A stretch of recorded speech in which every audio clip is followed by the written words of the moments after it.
sometimes I get chatty and I started getting into the story, and he actually shushed me in the meeting. So I started saying something, and he and I happened to be in the same room on this massive call, and he was like, shh. And I was like, oh God. And I was so humiliated, you know?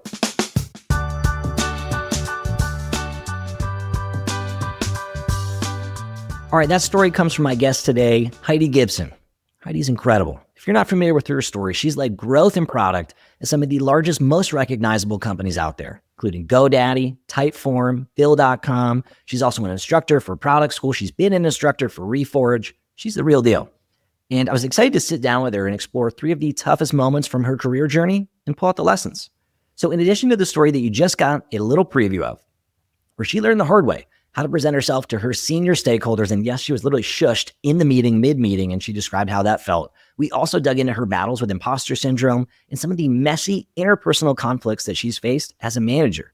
It was a pretty candid conversation about what it really takes to build a career in tech and especially how to step into senior leadership.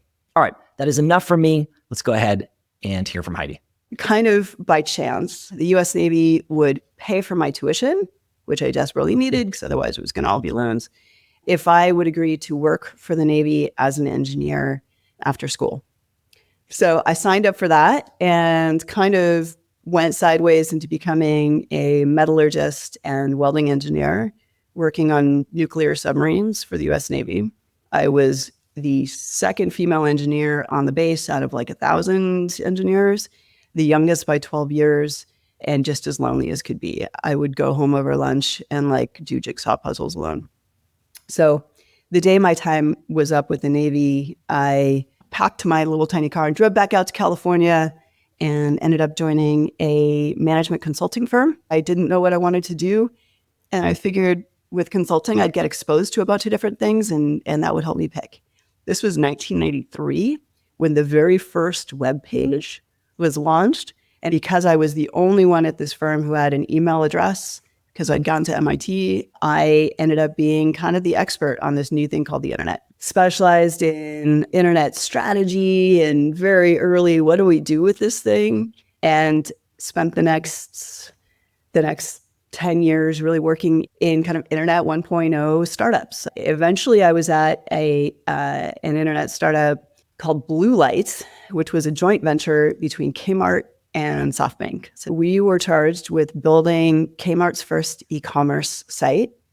And we also started a dial-up ISP because we realized the Kmart shoppers weren't shopping online because most of them didn't have computers and they didn't have internet access. So we're like, great, let's make computers and offer internet access. So we offered free dial-up ISP to Kmart shoppers. We created our own special branded, easy to use, super cheap PC and sold it through Kmart stores. And those were my products. Then 2001, 2002, there was a crash, the first kind of crash. We had massive layoffs. And the only thing we ended up keeping was the dial-up ISP because 6 million Kmart customers were using this free ISP. Kmart decided they were shutting down the rest of the system. They wanted to keep this ISP. And I found myself pulled in with Kmart's board to figure out how to do so. We pulled it off and we changed this thing into a nice, profitable little business that was a wholly owned subsidiary at that point of Kmart. And then Kmart went bankrupt, decided to sell our little business unit out of bankruptcy court. So we ended up being acquired by United Online, and I transitioned to be VP of product for United Online as part of this transition. So I had a very strange path into becoming a VP of product. And then I had to learn product management afterwards, you know. Which is very cool though. So that really sets your career off on its current trajectory. I'm going to give the cliff notes for the listeners who are less familiar with your story. So you go from there, you get into GoDaddy, you're there for 5 years, work your way up to senior director of product management at GoDaddy. You go VP of product at Typeform, VP of product with Bill.com. Somewhere in there, you become a teacher at Reforge. I know that I'm yada-yadaing your story, but I'm giving a few of the highlight reel, or at least some that this audience will recognize and will resonate with. So from the outside looking in, an amazing trajectory. I'm sure it didn't always feel smooth, but from the outside looking in, an incredible story. So I want to dig into some of these speed bumps and roadblocks along the way. I'm wondering if you're comfortable sharing a piece of feedback that you received somewhere along the way that hit hard. And if so, what that is and how it felt when you received it. I'm going to pick a time I was at GoDaddy because I had probably the most important manager I've had in my career actually was at GoDaddy. It was this wonderful man named Justin. And one of the things that he did that really made him stand out for me was he was one of the first people that actually gave me real actionable feedback on a regular basis. Prior to that, I didn't know to ask for it, and I didn't get a lot of feedback, right? So I kind of just, did my best and winged it and hoped it worked. Justin is kind and transparent and supportive, but also unique in his ability to just tell you what he thinks, and give you that feedback in a way that doesn't kind of like leave you in a puddle of tears on the floor. So there were a few of these, but one of the most important ones, as I was at GoDaddy, I started as a director, was promoted to a senior director. And this was really the first time where I was at a reasonably large public company dealing with the C-suite. So I got to a stage where I would go in and present to the C-suite and tell them how programs were going and propose things, right? How large is GoDaddy? Because I have no idea. I'm sure the listeners have no idea. Just like set the stage for like the scale of the organization. Yeah, it was around 10 to 12,000 people at the time. Huge. Yeah, huge. Yeah. It's big. I mean, it's not kind of like Fang size, but like it's but right there. And so I'm asking because I would imagine going in to present to the senior leadership team is sort of a big moment for anybody who gets to do this. Yeah, not a lot of people do it. It's a big deal. You very much feel like you're on stage. It's a big conference room, right? This was kind of pre-pandemic, right? So you have to like go in the conference room and you kind of dress up on the days that you're presenting to the execs, right? Oh my, yeah. I mean, I'd been at startups and smaller places where it was much more casual, but this felt like, oh, I'm performing, This episode is presented by Navattic. If you've been following me or you're a fan of this show, you know how bullish I am on the interactive demo space and how much I love the Navattic team. Done a ton of stuff with them over the years, and they just dropped a bunch of new features that are really exciting.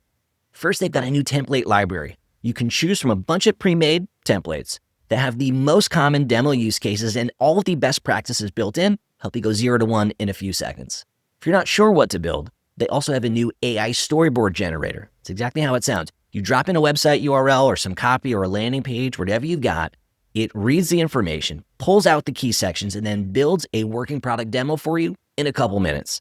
And after you've built your demo, you're gonna probably want to use your data as part of your go-to-market approach. They've got a bunch of plug-and-play demo playbooks where you can send that interaction data to your CRM. You can use it to trigger alerts, all kinds of good stuff. It's actually a bunch of the things that my team built manually. It took us forever when I was in-house, so I love this. And after you've built your demo, if you need to make any adjustments, if you're displaying numbers or data as part of that, they have a new table AI feature, which helps you to clean up that data in a more conversational way and at scale in just a few seconds. They have made it so stinking easy to use your product as your marketing tool without needing an engineer or heavy design work. You can get started with all of this in their free plan. Check it out at navattic.com/value to get started. That's navattic.com/value. And how many people are in those rooms? Like, so you mentioned it's like in a big conference room. Like if you can go back, is it like 5 people? Is it 30 people? So there'd be 2 ways to do it. One would be like 20 people. Okay. So you'd have your direct reports, like your stack, there, your boss, your grand boss, whatever, Grand boss, yeah. And like the relevant kind of C-suites. You might have the CTO and the CEO. If the CEO is there, then like a bunch of the other C's, people are there. You might have some, the head of VP of Corp Dev or something like that, So you'd have a bunch of C-suites in the room. Everyone's in their, khakis and things like that. The other way they do it is where you end up, sometimes on Zoom, you'd have hundreds of people on, and you would need to, give your update or your spiel, as part of some 4-hour meeting with hundreds of people on Zoom. It was definitely a lot of pressure. And I'm an introvert, so, I definitely feel some anxiety going into these. and slides would be written and slides would be reviewed. And it was very produced. So as I started doing these kinds of updates, I thought I was doing a great job because I would put together the story that I had successfully pitched, like engineering peers and partner teams and, other people. And I was pretty good at telling stories and being customer driven and explaining why we were going to do this stuff and generating a lot of excitement among the teams. So I took that same approach to the C-suite, where I was like, okay, guys, let me tell you this story. Here's what we found, and here's what we learned, and then we looked at this, and then this happened, and it was amazing. And I'd go into my whole little spiel. And I was so caught up in my own performance that I didn't notice that they were like, okay, lady, when are you going to get to the point? And Justin, my boss, after the first couple of these, pulled me aside and said, okay, Heidi, we have to work on your executive presentation skills. And I was like, what? And he explained that I completely lost them along the way and I needed to get to the point. And one of the key things he said that just like unlocked my mind, he said, Heidi, they trust you. You wouldn't be in the room if they didn't trust you. You don't have to start with like your whole rationale of how you got there. Start with a punchline. Start there. And then if you need to provide any backup to support that, you can do it. And mostly that's going to come in some offline deck that they can read later if they want. Get to the freaking point, right? And it was like such a mind flip for me of how I had operated. And it like seems so obvious in retrospect, but at the time I was like, oh, you have to talk to different people in different ways to be effective. Whoa. I got the same feedback. I got it. I used to report to a GM of a business line. I would do a quarterly business review. Let's say my slides were 12 slides in the 2-hour, quarterly business review. I had 12 slides. It would be like slide 11 was like, here's my actual plan and next steps. And then slides 1 through 10 were like, here's the context and what we learned and like the background and like some shit that we tried. And he was like, dude, what are you doing? Flip the order and it will be way more. And like it took him pulling me aside. So it's really nice that, well, one, I got the feedback, but two, that you also had this type of mentorship where someone said, hey, do it this way. Why couldn't he done that earlier? Why didn't he do that the first time he went in there? It's actually kind of astonishing how much of this we have to figure out when it's so common, right? Like executive stakeholder management is the same thing at every significantly sized company, but nobody teaches anyone how to do it, right? Well, and the thing I always think is strange is every room has a different culture and different norms and different presentation styles and like the length of time and the level of depth and the type of questions that are okay to ask or maybe culturally outside of the norm. What boggles my mind is that nobody pulls you aside before the first time. It says, hey, this is your first time in this room. This is sort of a different room than you've been in. Here's what to expect when you walk into this room. Here's sort of the vibe. Here's the energy you should expect. Here's sort of the look on people's faces that they're probably going to have when you present. And this person who sits over here, they're going to probably do this thing and like, don't let it throw you off. That's what they do. Nobody ever did that for me. Did they ever do that for you? Never once. Never once. Yep. And on top of that, I definitely have had it like imposter syndrome pretty much since high school, right? When I was told like, you don't belong here. And I've definitely like, it's been a lifelong struggle of kind of getting over that. And it's really the last 10 years, I was like, oh, whoa, everybody does that. A lot of us feel like we're supposed to know, even if we don't. And so we don't ask, right? So in retrospect, like, we should have just asked, hey, my first time in this room, what advice do you have? What's best practices? What should I expect? And had we asked, we probably would have gotten the answers. Right. And guessing you're like me. And it was like, oh, I'm supposed to know what I'm doing. So I'm not going to ask. Right. Or it's a stupid question to ask, or there's shame in asking or whatever. I mean, those are my words, not yours, but that's how I felt. That's absolutely how I felt. I'm supposed to know everything. Like, right. Yeah. Okay, so you get this feedback. So does the feedback come directly after the meeting? Like, is it in a one-on-one later? Does he like ping you on Slack or HipChat or whatever they were using at the time? Like, take us to the feedback, how it was delivered, and then kind of what goes through your mind right after that? Because was this the first time you presented or not the first time? I'm trying to remember exactly. It was a few years ago. There were a couple incidents, together that kind of culminated in all of this. He definitely sat me down in a one-on-one after one meeting and, and very kindly, but very directly explained what I was doing wrong and gave me some tips on, on how to do it better. There was another time that was after one of the 20 people in a conference room meetings. And I was embarrassed initially, and it took me some time to kind of get over that and like see the feedback as valuable. There was another time where I was doing the same thing on one of the hundreds of people 4-hour calls. Sometimes I get chatty and I start to get, as obviously as I'm doing. And I think I was doing some of that and getting into the story. And he actually shushed me in the meeting. So I started saying something and he and I happened to be in the same room on this massive call. And he was like, shh. And I was like, oh God. And I was so humiliated, I felt like a little kid, but I also kind of realized, because this wasn't the first time, what I was doing, and was like, oh, I'm doing the thing. So I, piped down, but it was very awkward for me. I don't think it was awkward for anyone else. I'm not sure anyone else noticed, but awkward, in some ways a good reminder. It definitely made me bite my tongue a lot more, for better or for worse. So I think I still struggle a little bit with like the right amount to say in what environment, partially because I second guess myself based on feedback, and then partially because I just get really excited and then I blather on. Hey, I hope you're enjoying this episode of the show. If you are, please don't forget to hit that subscribe button on whatever platform you're listening on. The data shows something like 40% of the people who listen to the show are actually subscribed.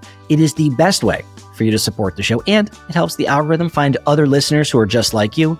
If you're feeling generous, a quick rating or review makes a huge difference as well. Thank you so much for listening and for your support. Now let's get back to this episode. Stuff like that is so hard to know.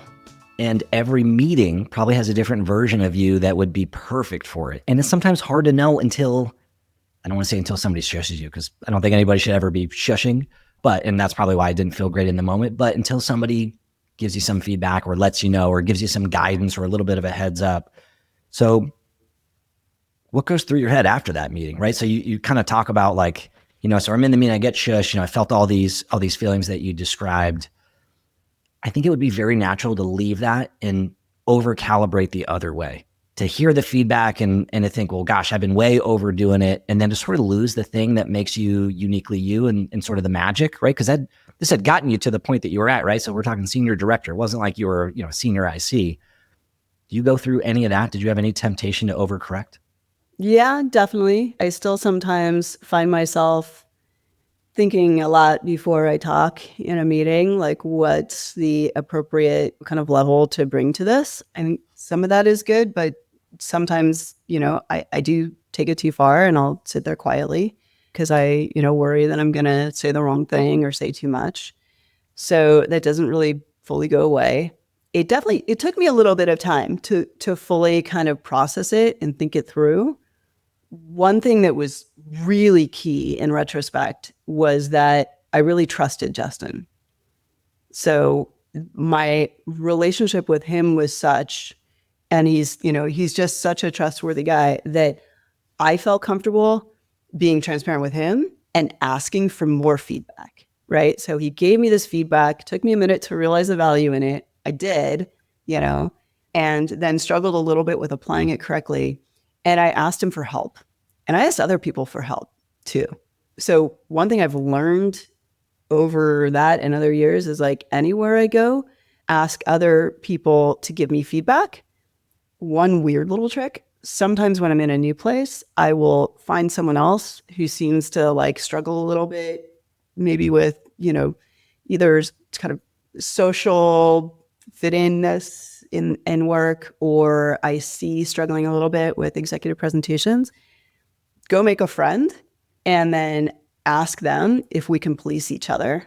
Police isn't the right word, but form a circle of trust. And because we're in the same places, but we don't report to each other, there's no damage we can do. It's not, and just agree to give each other honest feedback, about what we see. That's been incredibly valuable. And I recommend anybody who's, struggling with something like that to ask for that. People are thrilled when you ask them for help. Especially that kind of help, because that's the kind of help that I feel like there's something unspoken. It's almost like something noble. If you need help with a tactical thing, hey, I'm struggling with this work challenge. Could we jam on it? Oh, of course, right? And to ask for that feels like, well, this is an A player. But there's a different type of courage that it takes to say, hey, I'm working on this social soft skill, interpersonal skill, and it feels sort of connected to like who I am as a person outside of work and just like my personal identity. And I'm working on this. Could you help me with that? It takes a level of courage to do that. It helps to realize, like, in the workplace, they're all just skills. Yeah, right. Because I also realize, like, it doesn't really matter how good your idea is if nobody listens to you, and then it's not going to get done. Yeah. And that's kind of sad, and in a way, but it's true. So it is what it is, and you need those soft skills to succeed and get your things prioritized.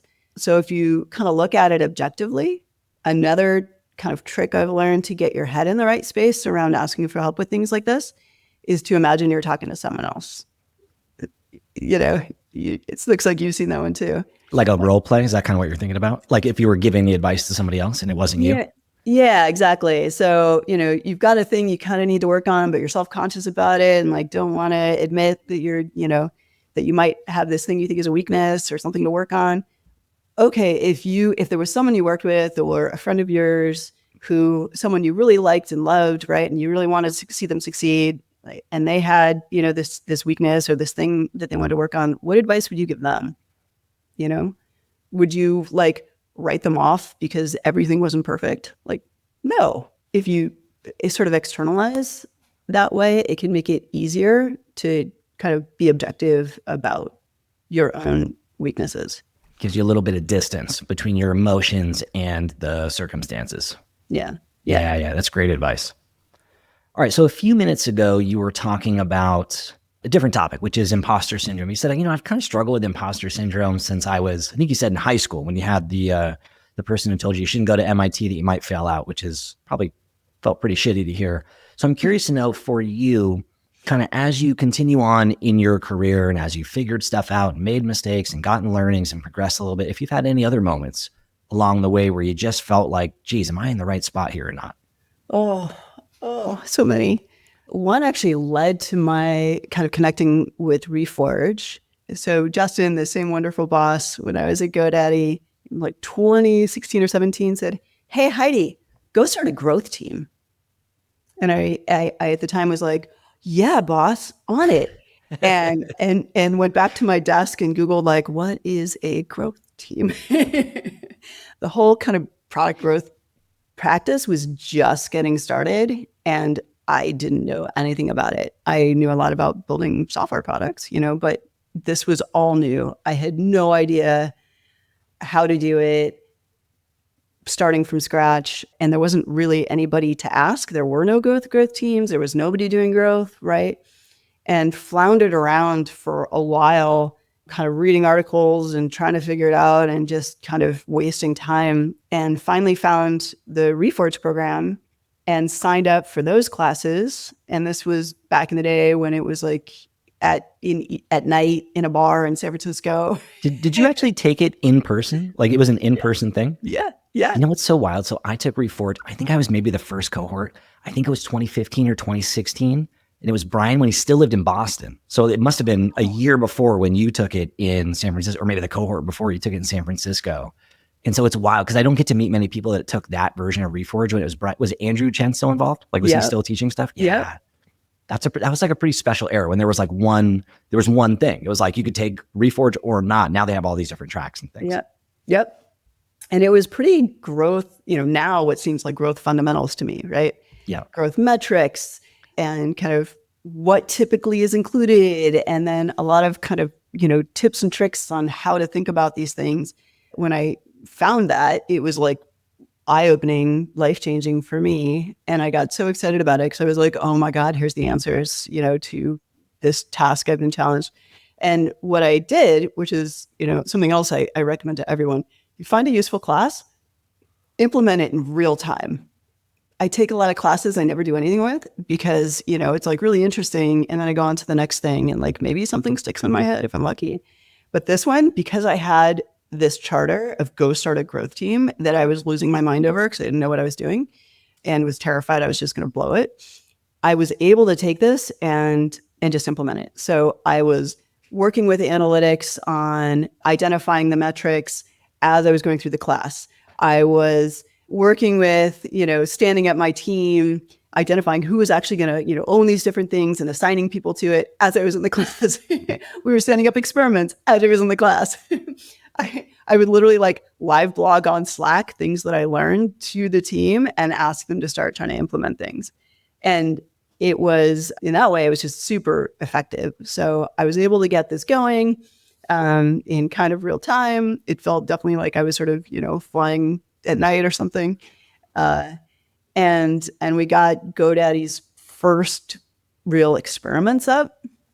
The first major experiment that I did actually had to get escalated all the way to the CEO for approval because there was like no framework in place for how these things got done or approved. It was perceived as this major risk because I wanted to skip this big step during sign up where we had a 75% drop off. So it was sort of an obvious thing to try, but there was no framework, right? So we had to kind of make it up. And no one was willing to sign off on it. So I finally got the CEO to, be willing to say, yeah, just try it. So that was definitely a moment for me. Hey, real quick, if you've been enjoying this episode, I'm going to take a wild guess that you're a marketing, product, or growth team lead, which is also my background. And when I first started leading my very first growth team, I have never been more stressed and worked harder and longer in my career because I didn't really have the right system in place. I said yes to everything, and suddenly I was in every single meeting and all the decisions were flowing through me, and I still had my own individual contributor workload on the side. And eventually, I stumbled into something that I now call my growth operating system. It's basically a plug-and-play framework with templates and rituals and how to structure meetings and how to create and document your strategy so that your team can move faster, you can run more experiments, you can win more without you being the bottleneck. So if any of that sounds like you and you're looking for some support, check out my growth operating system at deliveringvalue.co/OS if you want to have more impact and influence without working around the clock. It's deliveringvalue.co/OS. I'd love to hear what you think. And so you have this moment, right? So we're talking about working with everyone who's listening to this is going to resonate with that. Core center of the bullseye listener for the show is someone who's a leader on a growth team or works adjacent to a growth team, so maybe a marketing leader or a product leader. So we're talking about imposter syndrome. And for you, it sounds like you found some education that filled the gap because you were in a place where there was a lack of knowledge and maybe you were filling that with some fears or some stress or some pressure that you were putting on yourself. For folks that are listening to this, maybe it's not growth related just because there's more education in the market today, but if they're struggling with imposter syndrome, what are other things that they can try to work through that have worked for you? Oh, I've got a good one. Another way I've struggled with imposter syndrome is sort of when I'm put in charge of like a big program or people are reporting to me who I think, I like, what business do I have being in this seat, right? Yeah. And a trick I've learned is I'll sort of look around the virtual room and ask myself, okay, is there someone here who's more qualified to do this job than me? Sometimes the answer is yes. Yeah. Sometimes I'm like, actually, that person is totally more qualified, and I think would do a great job of this. So then it's like, okay, are they doing something else? Is there a reason that person's not doing the job? And usually the answer is yes, they're doing something else that's important, right? And they couldn't do this job. So, I kind of back myself into a space of like, there's no one better to do the job than me. Am I perfect for it? No, but I'm as good as it's going to get. So let's do it, right? That weirdly is helpful. There's actually been a couple times where I've been given some big project.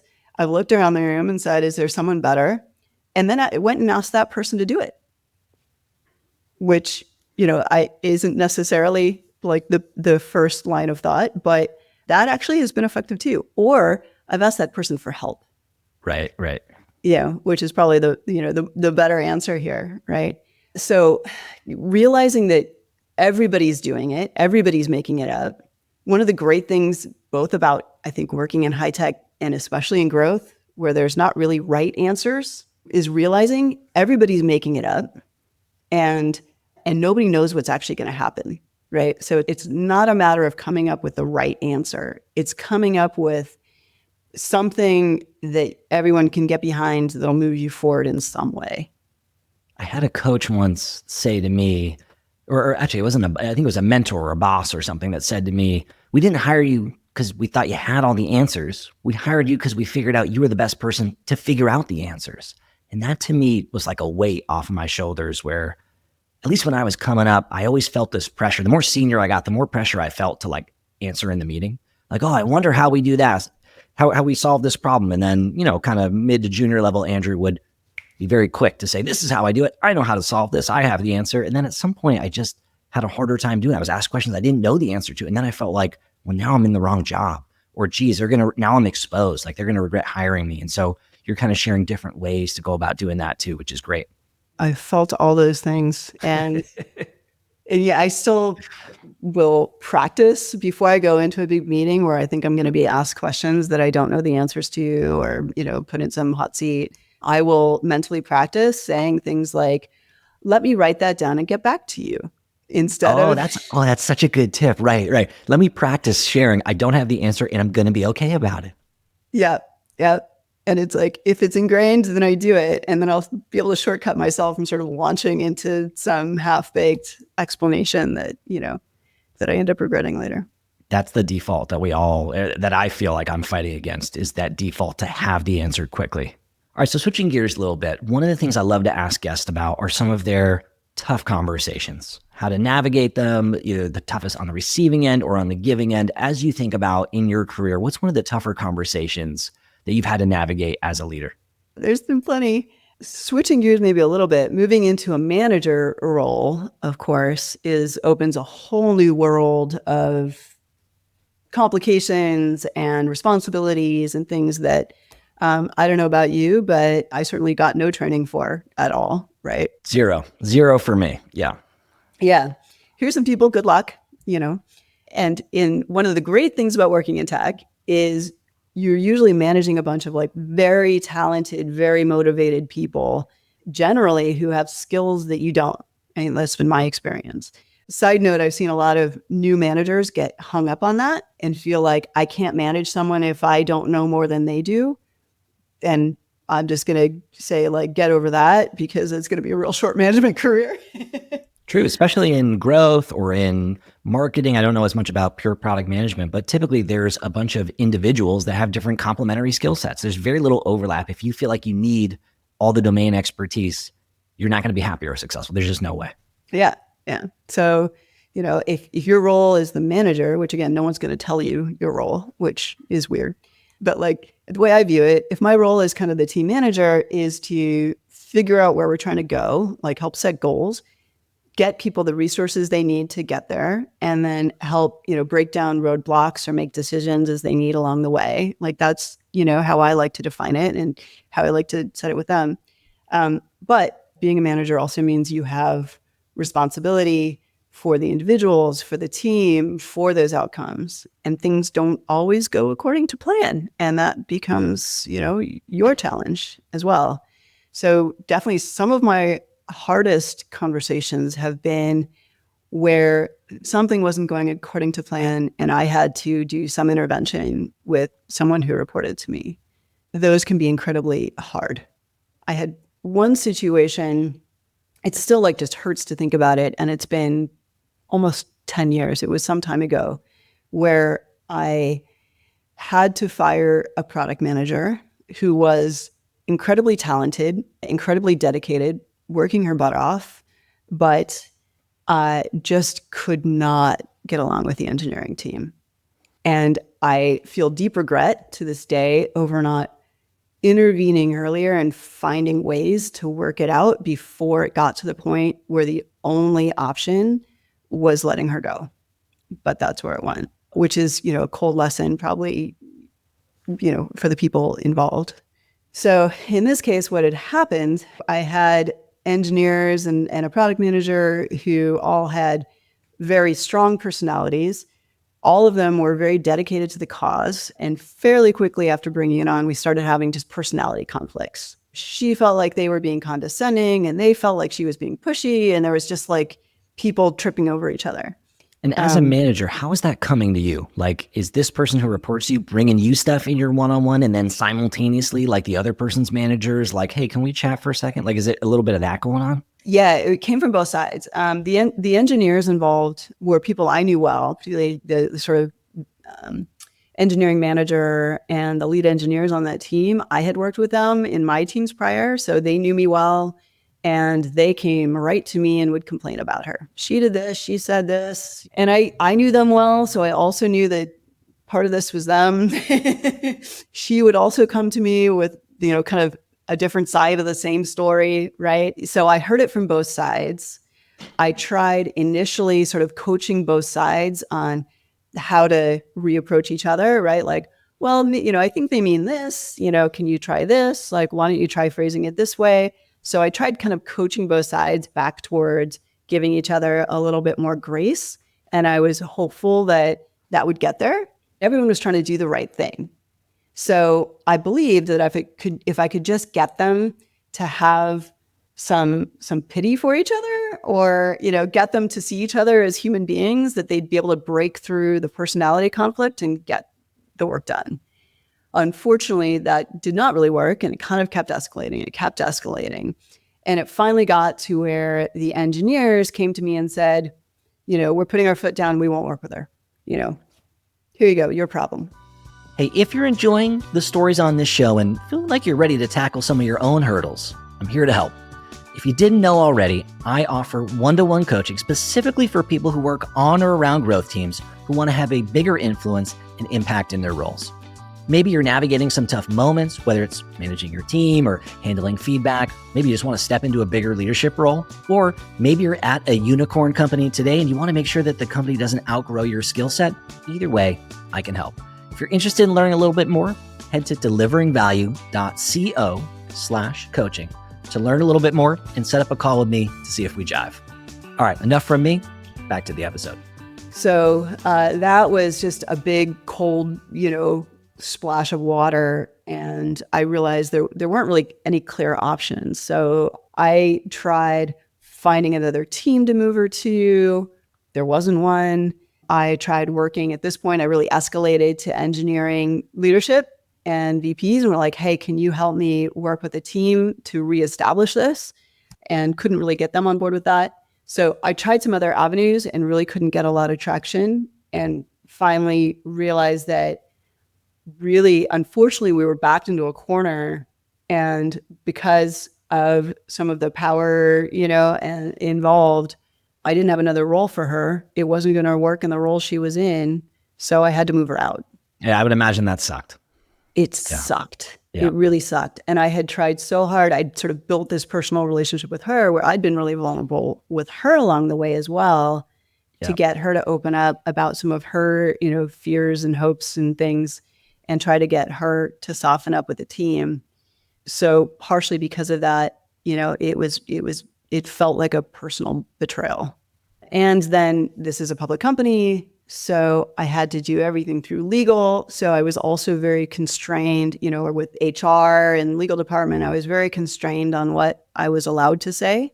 So it felt cold and like a betrayal, and it sucked. Yeah, I would imagine. Yeah.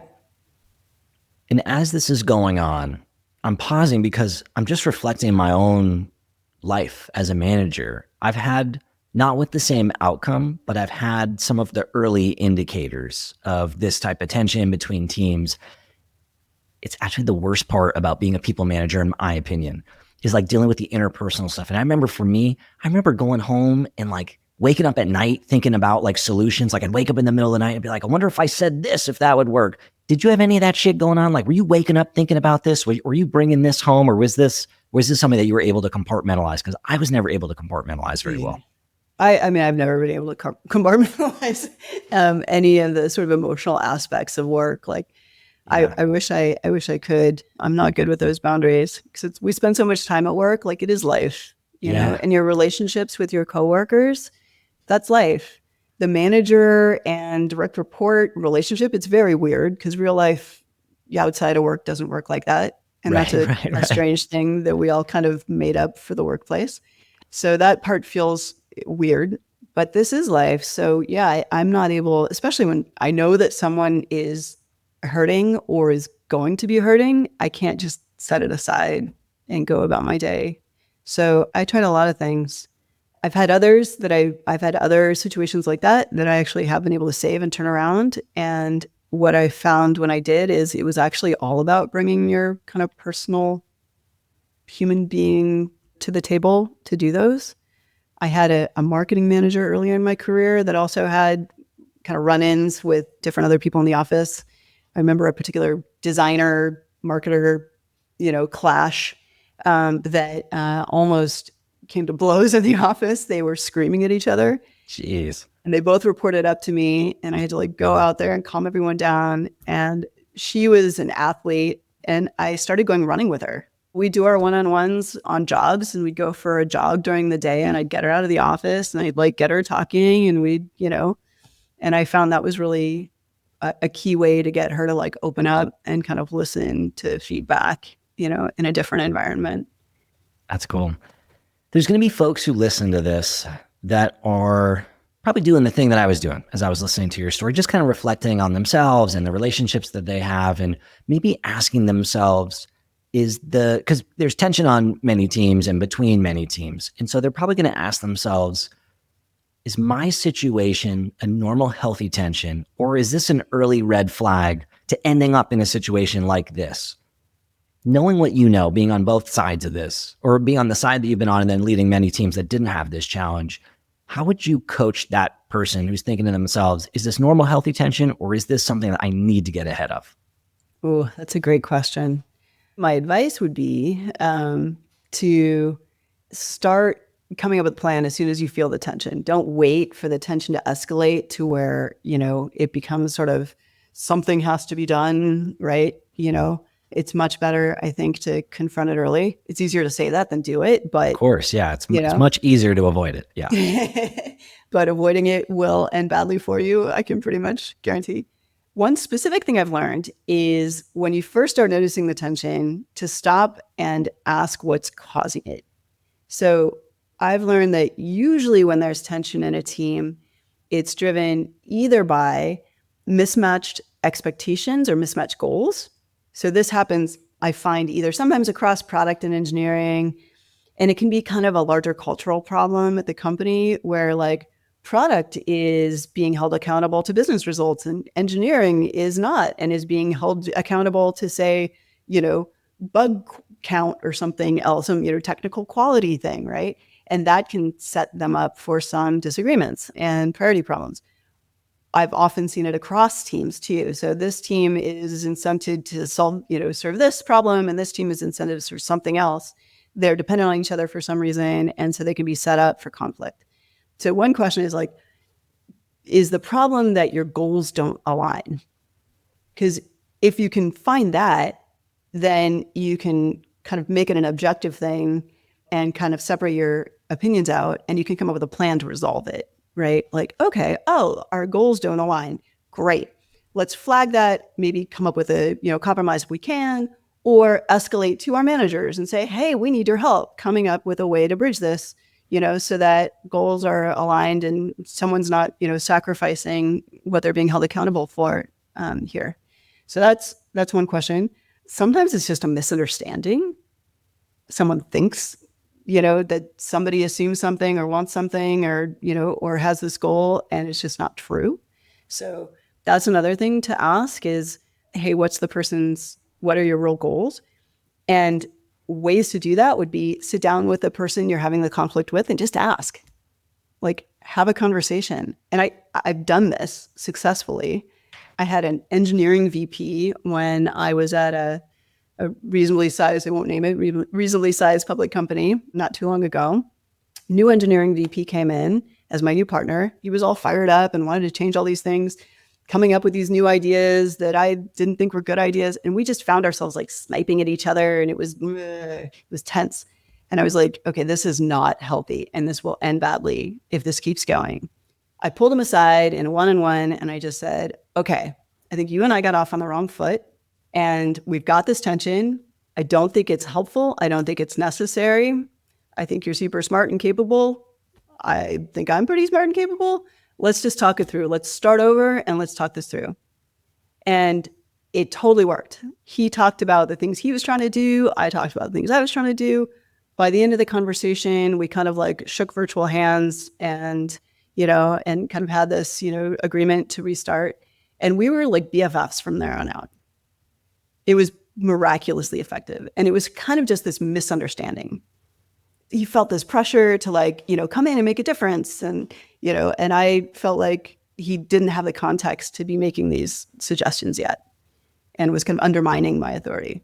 So once I realized like, oh, we just misunderstood each other, we were able to reboot and make it work. So try it. You have nothing to lose if you're in this tense situation. It's another courageous combo though. That's another trick is like, what do I have to lose by trying? Ooh, I love that question. And for anyone who's listening to this, I just want to give a quick tip to the listeners, which is I've had one of these combos. One of the most nervous I've ever been, I think, is going into the room in person to have one of the conversations like you're describing. And I just seen Brene Brown present like a keynote. She talks a lot about vulnerability. And so she said, as a frame, whenever you have a difficult conversation, start with, instead of saying, hey, I'm really annoyed and you, me, you just go in and say, hey, the story that I'm telling myself in my head is, and then it's about your feelings and your interpretation of the situation and not finger pointing and sniping and all that stuff. So that's something that's been helpful to me. Hey, the story that I'm telling myself in my head is that you don't think I'm good at what I do and that you're frustrated and you think I'm undermining you. And that's how it feels for me. And then you can kind of start to resolve and it's about your feelings. And so I have found that to be very helpful. It's a great tip. Yep. I try to use advice I give my 6-year-old as well, which is like when you're giving feedback, like when you do this, I feel this. Ooh. So does that work with your 6-year-old as a side note? Sometimes. I got a 4.5-year-old. We're not quite there, but I'm going to keep that in my pocket. All right. And so for you, we've talked about a lot of different moments, learnings, lessons. Has there been any habits or rituals or mindset shifts that we haven't talked about that have had a big impact just on the way that you've navigated your career and maybe kind of kept an even keel throughout some of these ups and downs? Good question. Maybe a couple others. One insight has been a realization, and this took me an embarrassingly long time to get to, that like, it's not about me, it's about like the whole team succeeding. And also like my performance is dependent on the people around me, right? So there's within a product or a company, the product success or failure is based on a whole team of people doing stuff together. And how I am being judged is in the context of that whole team. So I like to say it's important to bring everyone along for the ride is sort of the phrase I use for it. And I definitely used to think like, okay, if I can have the answers and I can prove myself and like I can do this, it was about me proving, my part, right? Then I'll get the recognition that I want. And I've learned that like that's not the way to success. And it's also just not that fun. We're social creatures and it's a lot more rewarding and interesting and you end up doing a better job if you can like bring the people around you along and involve them and make these decisions together and get the other people out speaking. So that's an important one for me. As I've mentioned, we all made this up. This is going to be a little bit weird. Corporate structure and growth, what's growth and what's product and what's marketing and what's engineering and analytics. Like we, for whatever reason, made up these boundaries across these things. And we tend to get really caught up in those boundaries of like, this part's my job and that part's your job. And like, these job descriptions and, everything being atomized down. But our customers don't look at it that way. To them, all of that is the company. And I've actually found it to be pretty rewarding and also more interesting to kind of ignore the boundaries, and be willing to just work with everybody on whatever needs to get done that's the right thing for the customer and the right thing for the business. So that's just one, unsolicited piece of advice is like, see those boundaries for what they are and don't have a lot of respect for them. Anything else that you want to say directly to the listeners here before we wrap? Don't be afraid to ask for help. You'd probably be shocked at the number of people who would be honored and thrilled to help you. Asking strangers usually ends badly, right? So, just kind of writing random people on LinkedIn, I don't recommend. But people at work, the executives at work, people that are not in your direct chain, who you see doing a great job, reach out to them, tell them you think they're doing a great job, because they love, that feedback too. And ask them if you can, be a mentee or get advice, and they will probably be thrilled by it. So you'd be shocked at the support you can get if you would just ask. And if people want to ask you or interact with you, where should we go? Where should we send them? How can they connect and learn more from you? I'll contradict what I just said, which is probably the easiest way to get me is on LinkedIn.